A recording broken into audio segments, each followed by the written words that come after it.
Start of a 4-game series, an NL East duel between the Phillies and Nationals. Phil starter Aaron Nola has allowed 2 earned runs or less in 12 of 16 starts this season. He'd be great on Thursday night, and his defense backs him up in the second as Michael Taylor digs in.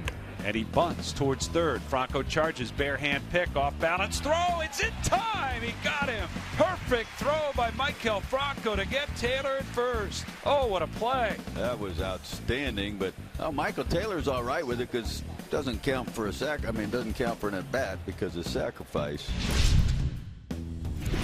1-2. Swing and a miss. He got him. There it was. First 2 hitters got aboard with singles. And then he was able to get the next 3. And a strike 3 called. And a strike 3 called. That's a 2-seamer that ran off the hip. In the air to left field. Going back on it is Soto. And it is gone. Towering 2-run home run by Rhys Hoskins. It's 4-1 Phillies. Number 13 on the year.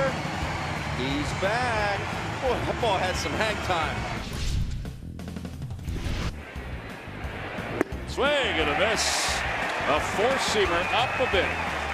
Fantastic night for Aaron Nola. And Adam Morgan is on.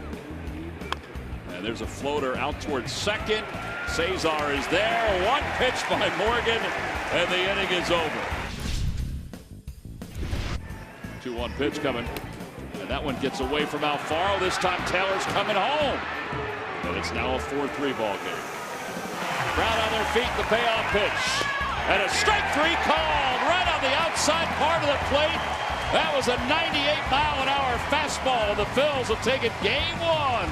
The Phillies take it by a final of 4-3 as Aaron Nola earns his 10th win to move into a tie for the NL lead. He throws a career-high 114 pitches, allowing just 1 run in 7 2/3 frames, striking out 8. Rhys Hoskins with 3 hits and 2 RBIs. Juan Soto in the loss had his 10-game hitting streak snapped.